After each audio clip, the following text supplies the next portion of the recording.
Hey guys, it's Danconia and welcome back to the Overwatch Transfer Roundup.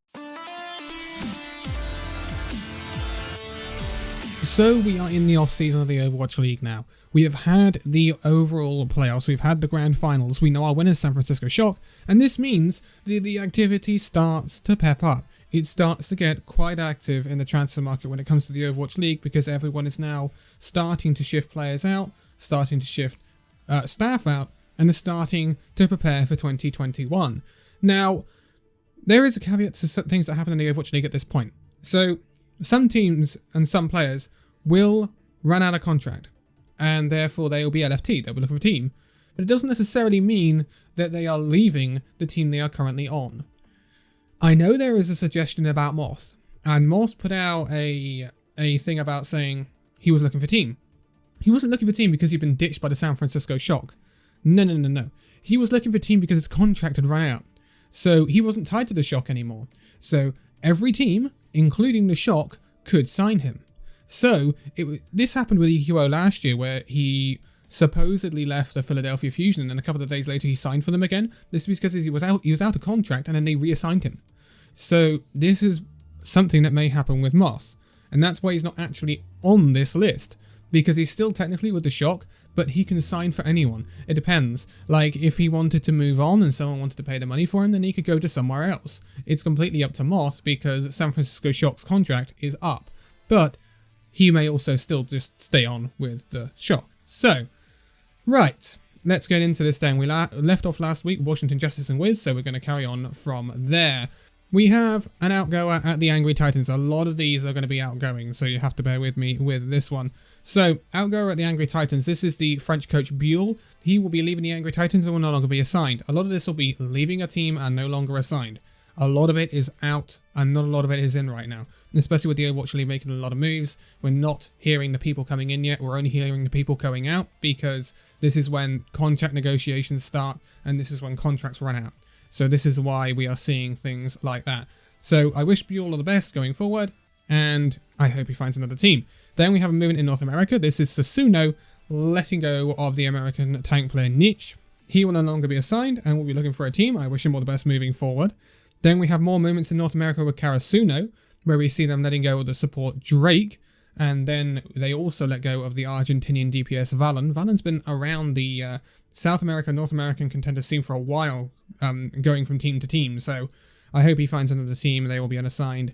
Then two movers out in the EU at Samsung Morning Stars. Two Danish players actually. So this is the tank Weku and the DPS player Shikari. They will both be leaving Samsung Morning Stars and no longer be assigned. And I wish them all the best for that, trying to find a new team. And then we have another movement in North America. This is the Uprising Academy letting go of the Dutch tank Roundup. He will no longer be assigned and will be looking for a team. See, this whole no longer signed, no longer assigned, no longer assigned. This is the way it goes at the moment, and we haven't even hit the Overwatch League yet, which we are going to now. So, the first movement in the Overwatch League is at the Boston Uprising. This is actually an incomer. So we saw movements out of the Boston Uprising in terms of coaching staff. Now we're seeing the movement in. This is the coach Laurie. So Laurie is coming in as a head coach for the Boston Uprising. Laurie was a coach at WGS Phoenix in South Korea. Now, WGS Phoenix did very well in Season 1 of Contenders Korea this season. They have been doing okay this season as well. So this is actually a very, very interesting pickup for the Boston Uprising. Very interesting. And this could indicate a rebuild at the Boston Uprising incoming. And we have some more moves in a minute, which also support that fact. So this could be a very interesting time for Boston Uprising fans this off-season. But then we move over to the Guangzhou Charge. This is them letting go of their entire coaching staff. So this is Coach Jin, Coach Taidola, and Coach Sung Woo, all Korean. They will all be leaving Guangzhou Charge and no longer be assigned. Funnily enough, Coach Jin actually had a spot in All-Stars coaching one of those teams. So that's rather a surprise and another perhaps shift going on at Guangzhou Charge with them not happy with how things have gone. Then we move over to the LA Gladiators. This is them letting go of 4 players. So, first of all, they have let go of the American DPS Jaru. We haven't seen him a massive amount this season. It's a shame. I would like to have seen more of him, but, you know, it is what it is. Hopefully he gets another chance to prove himself. The Korean tank Bishu. Bishu has been around the league for quite a while. It's a shame to see him leave the Gladiators, but I think Bishu maybe goes into coaching now. I don't see him getting another team For playing reasons. I hope he does move into a coaching role, because I wouldn't like to see Bishu leave the league. And then this is the two big ones for the Gladiators. This is Big Goose and Shaz, the Finnish support duo. They are now out of the LA Gladiators and no longer assigned. Shaz is going to continue to be playing Overwatch, whereas Big Goose is actually retiring.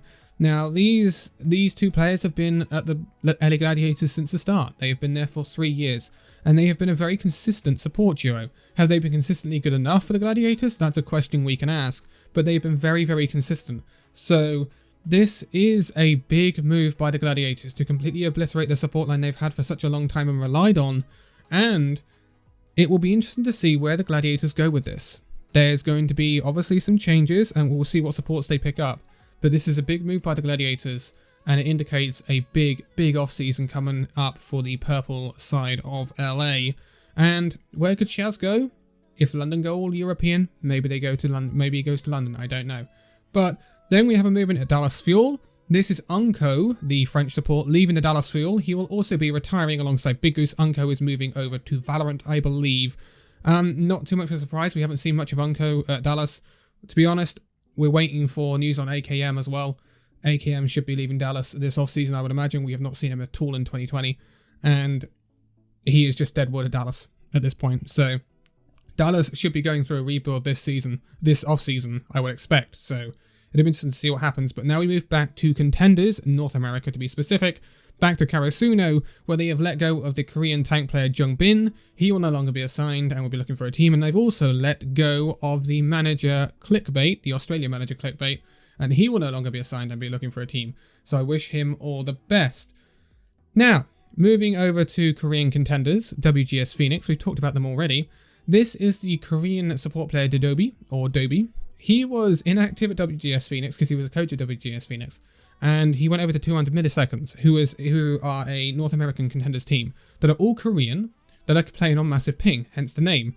And he was a support player for them. They have now found a support player, so he was obviously on loan at 200 Milliseconds, or 200 MS, to fill in that role. They've now found a player to fill that role, which we'll go over in a minute. So he's now going to leave 200 MS, and he's going to go back to his assistant coach role at WGS Phoenix. And I wish him all the best. And that support coming in to 200 MS will be OO, the Korean support. Again, not too surprising. Korean support will be playing on high ping. This is the MO of 200 MS, and I wish him all the best going forward. Then we have another movement in North America with Susuno. This is them letting go of the Korean DPS player Toxica. He will no longer be assigned and will be looking for a team. So, now we move back to the Overwatch League. This is where things get interesting for the Boston Uprising. So, they have let go of 2 American players. This is the support Halo and the tank player Mikey. Interesting moves, both American. This makes me think that maybe, considering the new Korean head coach of Boston Uprising, Laurie, maybe they are going to try and make a move to go all Korean. Now, the support for this idea is the fact that Boston Uprising's Academy, the Uprising Academy, have heavy links with WGS Phoenix, who Laurie was head coaching, because 2 of the players at WGS Phoenix are on loan from the Uprising Academy. One of them is I'm37, the other one is Aztec. So they're both on loan from the Uprising Academy, who are the Academy team of Boston Uprising and North American Contenders. And so, the Uprising and WGS Phoenix have heavy links right now. And so there may be some transfers going from either team, which gives the Boston Uprising the ability to go all Korean. Do I think fusions will be at Boston Uprising? And so on and so forth. I don't think so. I think Boston Uprising are going for a big rebuild, and this could be very interesting going into 2021. Then we move back over to the Los Angeles Gladiators, where we see the strategic coach Curry Shot leaving the team, and he will no longer be assigned. Again, another significant movement from the Los Angeles Gladiators, and we'll see where they go. We've got another one coming up for them in a minute. But then we move back over to European Contenders, where we see a movement from team to team for once in this one. This is Ex-Oblivione letting go of their Turkish DPS player Lethal. He'll be moving over to Obey Alliance, which used to be Raspberry Racers. And this is Obey Alliance. They were challenging Hurricane at one point. Now they've fallen down a little bit. Hurricane are still unbeaten in European Contenders this season. So yeah, teams are still looking for a way to bring down the giant that is British Hurricane, and I'm sure this is Obey Alliance's attempt at this, shall we say. Now we move over to North America, where we see Odyssey letting go of the Mexican DPS player Molstall. He will no longer be assigned, and I wish him all the best going forward. Back to the Overwatch League, and this is the LA Gladiators again. This is them letting go of the Finnish tank player LH Cloudy. LH Cloudy been no longer assigned. I like LH Cloudy. It's unfortunate. He's a Rhine, isn't he? Let's be honest. OG obviously was the other tank option at the LA Gladiators. It'll be interesting to see where LH Cloudy goes from here. He's not retiring, which is great news. And yeah, I hope he picks up another team. I like LH Cloudy. He's a cool guy. And we'll see where it goes from there. Now moving over to South America, though, where we see a movement at Majestos. This is them picking up the American flex player Frank. He will be coming into Majestos, and I'm sure they are hoping he improves their fortunes. Then we have another movement at Susuno in North America. Susuno making a lot of movements here. American support player Noctis going out for them, I should say, going out, because there's a lot of going out in this video. He will no longer be assigned, and I wish him all the best in trying to find another team. Then our only movement in China for this one. China's been relatively quiet recently. This is Bilibili Gaming. This is the Chinese support player Century. He will be leaving Bilibili Gaming and retiring from Overwatch. I wish him all the best in his future endeavors. And then finally, we are going to spend the rest of this video at the Hangzhou Spark. This is them letting go of one supervisor and bringing in another. So they are bringing in Zhao Gui, the Taiwanese supervisor. They're bringing him in for next season. And in doing so, they are letting go of the Chinese supervisor Long Duo. So yeah, this is a like for the Hangzhou Spark. Interesting that it's Taiwanese coming in and not Korean. I was expecting Hangzhou Spark to make a move to go all Korean with their new coaching lineup that they brought in midway through last season, which was actually part of the original Vancouver Titans. So we're talking about Pagion and Andante here. So I think it's going to be an interesting off-season for Hangzhou Spark as well, because I'm expecting them to make a couple of moves that could make this team quite formidable. Remember, they've got the likes of Architect and QOQ now. So this is a team that is not to be underestimated, and with a couple of additions, they could be incredibly good going into next season. And remember, they still got the great main tank that is Gushui. So yeah, this is a team that's been up and down in 2020, but could find some sort of platform and really build in 2021. So again, another one to keep an eye on, the old Hangzhou Spark. But that is where we are going to leave it for this one. It is our last movement of this video. It's going to be interesting. More and more Overwatch League movements coming up now. Now it's the off season, and we're waiting on London. We're expecting them to release all 12 of their players. Then it's a case of who they're going to pick up. Will it be Hurricane or will it be someone else? Will it be European? Will it be Korean? Will it be American? Who knows what Cloud9 are doing these days. And then obviously there's these interesting movements of Boston, Los Angeles Gladiators, and Guangzhou Charge that could really change the look of these teams going forward. But I'm going to leave it here for this one. So thank you guys so much for watching this video. If you liked it, give it a like, subscribe if you're new, and I'll see you in the next video. See you then.